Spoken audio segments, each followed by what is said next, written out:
Funding for Selma's Golden Anniversary is made possible by generous support from the Arts and Science Council, Charlotte Mecklenburg's primary source of information regarding the cultural community. Groundbreaking legislation was signed into law some 5 decades ago. Let me now say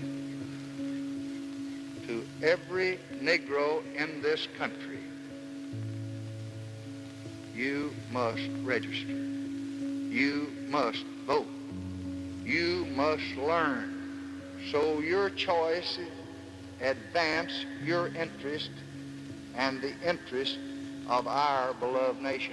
1965's Voting Rights Act was the ending destination to meaningful communities where people were beaten and lives lost. We thought it was an unnecessary death. As much as the important festivities in Selma, Alabama, are a celebration of civil rights victories, reminders came that the work carried out here isn't yet finished. We must come out of here focused on voting rights and begin to have massive nonviolent protests in order to move the Congress to do what the Congress can do. Yesterday's flashbacks and setbacks contributed to a payoff moment culminating at the intersection of history and destiny. What enormous faith these men and women have. Faith in God, but also faith in America. What happened on this bridge was more than a game changer. Hundreds of brave men and women demonstrated acts of courage that helped change the course of American history. Hello and welcome, I'm Steve Crump. As the nation pays tribute to the 50th anniversary of the Voting Rights Act, that critical piece of legislation remains in a constant state of flux. Here in this Alabama locale, thousands came together to celebrate the past, acknowledge present-day gains, and stay focused on the future. All of those were contributing factors to Selma's golden anniversary. Inspired crowds filled the streets of Selma for the biggest gathering the town had ever witnessed. More than 100,000 rolled into this Alabama community over a 4-day stretch during the first weekend of March 2015 to be part of an annual ritual. Record attendance validated the city's biggest bridge crossing jubilee. Such a monumental gathering comes 5 decades after the now famous Bloody Sunday, and so many who lived through the unforgettable moments of orchestrated violence carried out on March 7, 1965, still wrestle with the ever-present personal flashbacks of pain, suffering, and survival. I received 7 stitches over my right eye. I still have the scar.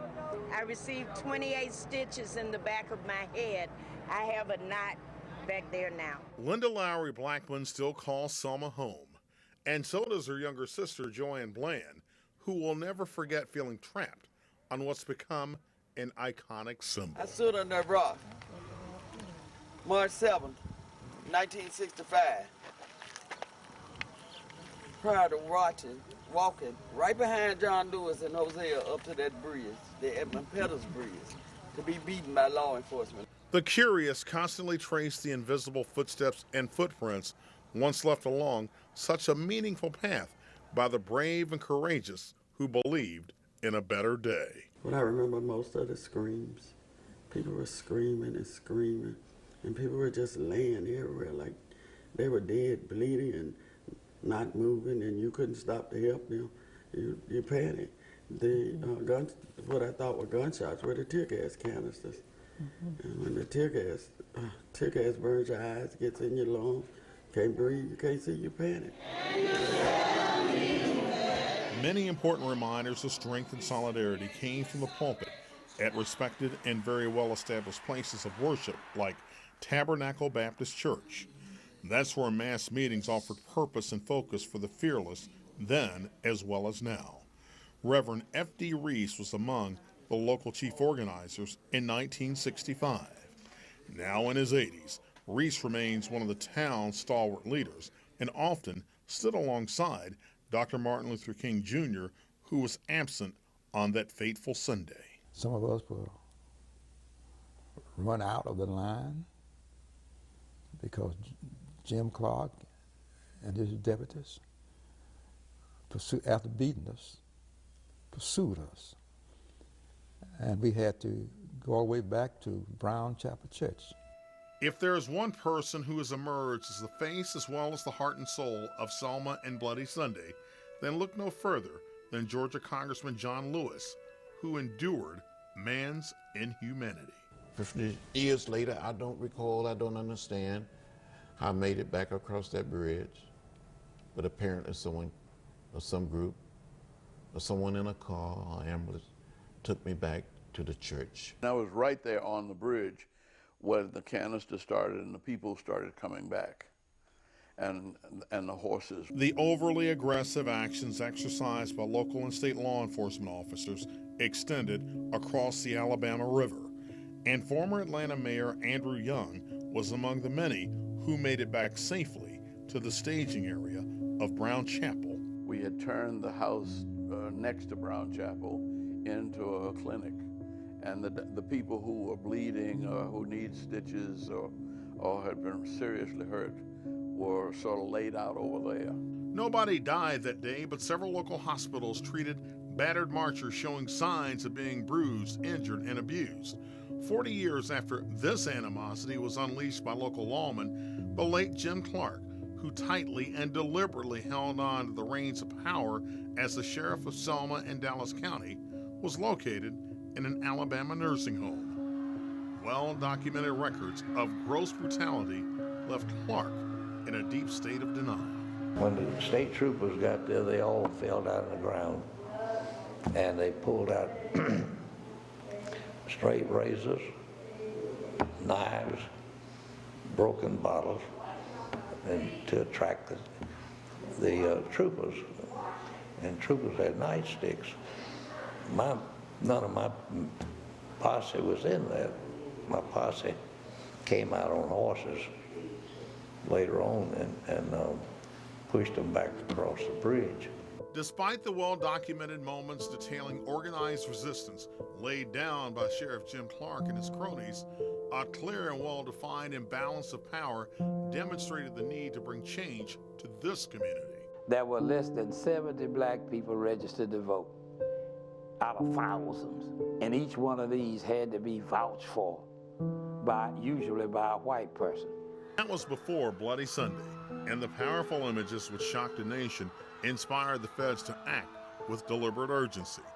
Nearly 5 months after the violence on the Edmund Pettus Bridge, President Lyndon Johnson opened the doors to full participation in the political process by signing the 1965 Voting Rights Act into law.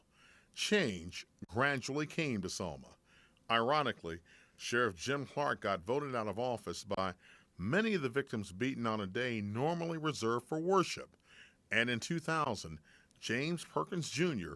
was elected as the city's first black mayor.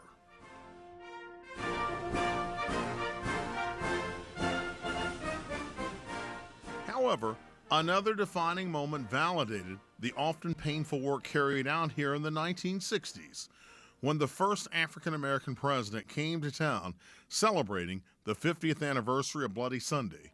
It was no accident he was introduced by the congressman who bled during that horrific day on the bridge, Georgia's John Lewis. We come to Selma to be renewed.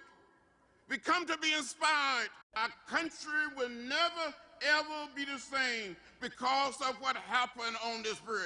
If someone had told me when we were crossing this bridge that one day I will be back here introducing the first African-American president, I would have said, you're crazy, you're out of your mind, you don't know what you're talking about. President Barack Obama. The crowd on this day numbered well into the tens of thousands, and with sincerity and humility, Mr. Obama offered profound respect to a man regarded as a living patron saint of the civil rights movement. It is a rare honor in this life to follow one of your heroes. And John Lewis is one of my heroes. In a surging crowd lined shoulder to shoulder and block after block, the president said Lewis led the other marchers on a mission to change America. The leaders that day, part of a long line of heroes. We gather here to celebrate them. We gather here to honor the courage of ordinary Americans willing to endure billy clubs and the chastening rod, tear gas and the trampling hoof.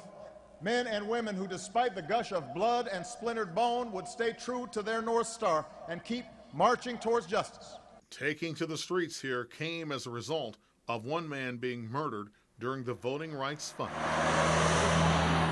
While the president was on the ground in Alabama, expressions of grief could be found at a roadside graveyard 26 miles from Selma near the Perry County seat of Marion. Jimmy Lee Jackson, and he's a cousin of mine, but I didn't know him because I was born in 65 and he got killed in 65. So, I done heard a lot of things about him. My mama tell me things about him, everything, but I really don't know him.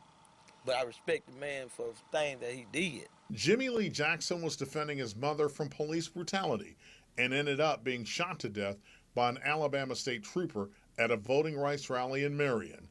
His final resting place has been defaced by hatred, vandalism, and the searing scars of bullets. The cemetery was about 6 miles outside of Marion, and it was cold and it was rainy.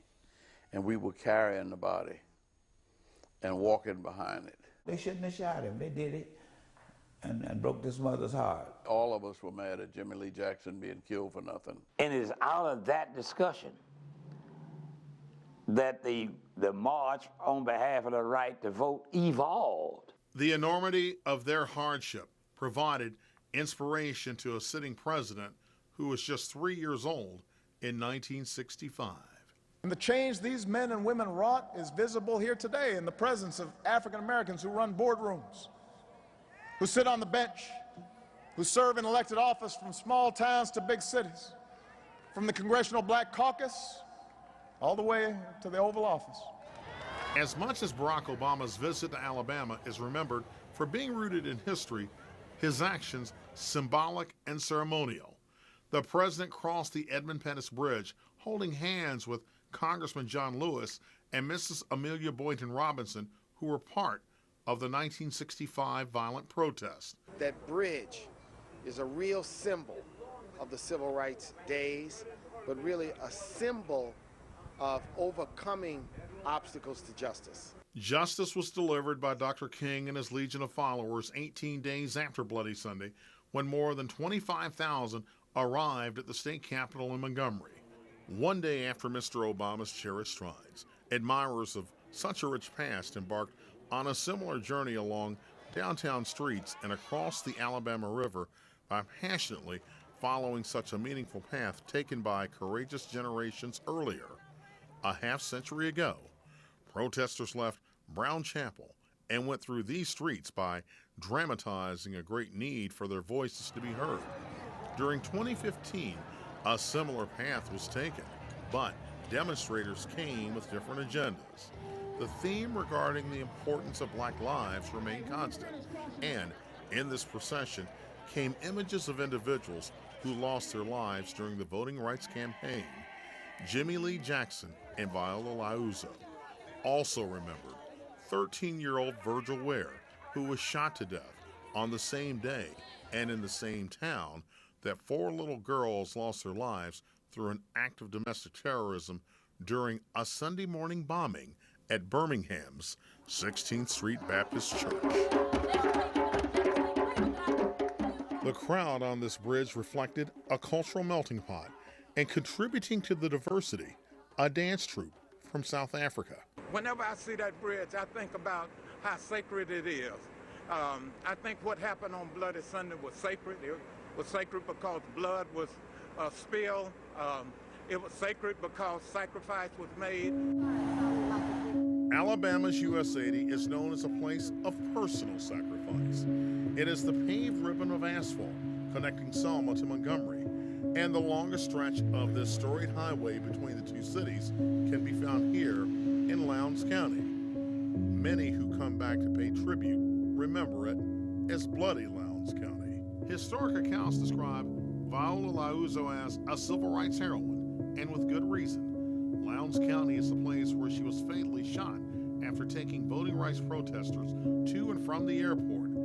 The mother of 5 lost her life on this dark road hours after the successful completion of the Selma to Montgomery march. She came to Montgomery, to my office, and offered her car and herself as a member of the transportation committee, the carpool, to take people back and forth, not only to Selma, but to the airport and take them back. My mom came down here. She didn't know what to do when she came down here. She just knew what she had to do. Wright Chapel AME Zion is near the crime scene. Congregation members honor Viola Liuzzo and the late Evelyn Lowry, wife of former SCLC president Dr. Joseph Lowry. On this day, flashing blue lights beam near the church, not because of trouble, but rather to welcome a group of special visitors during the 50th anniversary. This spot to us is sacred ground. Standing on that sacred soil, unleashed a torrent of emotions for Viola Liuzzo's surviving children. Her daughter Mary makes an annual pilgrimage. I've come back every year because I feel closer to my mother right here than I did in our home. Others arriving in Selma who stood for the virtues of righteousness were also in harm's way. Reeb was killed. He was assassinated with a stick, see, and died before he got to a hospital in Birmingham. And they wouldn't take him in the hospital in Selma. Hours after the second march across the Edmund Pettus Bridge known as Turnaround Tuesday, Jim Reeb, a Unitarian Universalist minister, became the victim of a fatal beating outside of a Selma cafe. His children and grandchildren were among those paying tribute near the Liuzzo Memorial. It gives us the strength to carry on in our work and in the way that we live our lives and speak out for the things we believe in. There's a sense of hope to keep walking the walk and to keep speaking about the power of this movement. Freedom songs help people remember her life and fearless contribution. However, it's touching this sacred ground that makes a family feel whole again. Because we're our mother's kids in a way that it has, for me, put me back together, put my sisters and brothers, my family back together. Standing reminders showcase Selma's meaningful landmarks. While the Edmund Pettus Bridge, named after a former governor, Confederate general, and Klansman, draws a constant stream of curious tourists, Brown Chapel AME often served as the headquarters for those hoping to shake up the oppressive status quo of the time. And another place where racist violence reared its brutal head was the Dallas County Courthouse. It too became a flashpoint of violence where African American citizens often lined up in hopes of registering to vote. While the right to vote was ushered in as national policy in 1965, 2015 offers a vastly different landscape. We're fighting to hold on to what they won 50 years ago. In essence, they marched across the bridge and won the Voting Rights Act 50 years ago. Some of us are going to turn backwards because we're going backwards in terms of voting rights. North Carolina NAACP President Reverend William Barber was among the ministers in the pulpit at Brown Chapel during the 50th anniversary celebration. Back in the Tar Heel state, his Moral Money protest efforts have brought attention to new voter ID laws and other legislative initiatives he says are designed to keep minorities from the polls. Today, we face a backlash of those who want to take away or restrict, I should say, or limit the access to the ballot box and to democracy. So that's why this is a time when we've got to reaffirm and recommit to this idea that we must defend democracy at all turns and at all costs. There's always been an organized attempt to turn the clock back. They wouldn't admit that that's the reason, but that's their reason to hinder the increase of the voting roll, you know, because that's the only voice that people have in this country is the vote. During his speech in Selma, the president was hoping to persuade members of Congress who have a voice in the battle. 100 members of Congress have come here today to honor people who are willing to die for the right to protect it. If we want to honor this day, let that 100 go back to Washington and gather 400 more, and together pledge to make it their mission to restore that law this year. Even those who still feel the pain of sacrifice and loss are also in the fight and are disappointed by the Supreme Court's decision to eliminate key provisions of the Voting Rights Act. You know, my mother's blood is on this highway for the Voting Rights Act. And now it's gone, and I can't stand for that. I know my family can't stand for that, so we will do whatever we have to do. I'm saying to you, to the Teamsters Union, we need to organize some things to really get a push going to get this reinstated, because, you know, they'll take an inch, believe me, they will take a mile. Preserving and protecting the gains made by previous generations are the goals of those who are committed in this 21st century fight. Congress people, they come to Selma, but they don't commit to fixing the Voting Rights Act. So you're going to see, I believe, and hear people saying, we will not let you play with this memory. We will not let you desecrate the blood of the martyrs by saying we love what they did back then while you're tearing down what they did right now. Signs, symbols, and sentimentality all provide perspective in Selma. Such a gathering offers the kind of stuff that enhances Chamber of Commerce flyers, but once the masses head home, this community takes on a different character. Selma needs jobs, and in order to get those jobs, I believe we need a better education system. Eroding pockets of decay and despair have come over time, and blatant abject blight provide more stirring visuals in today's Selma, Alabama. During the years of the voting rights protest, Craig Air Force Base offered one of the greatest opportunities of employment. The federal government provided hundreds of steady jobs, but folding the tent landed a forceful blow that still impacts the region's economy. A dramatic population shift came with the military's exit. Town leaders say the numbers declined from a population of 35,000 in the 1960s to less than 20,000 residents 50 years later. Despite huge crowds for the Bridge Crossing Jubilee, this community often faces double-digit unemployment. We need a lot more good jobs. We need a lot more in education. We need a lot more in environmental protection, health care, everything. At the state capitol in Montgomery, Senator Hank Sanders has brought those very concerns to Alabama's legislative floor. Many times, the people who open the door don't get a chance to go through it. That happens all the time. People go and open up the doors, others make it through, but they don't make it through.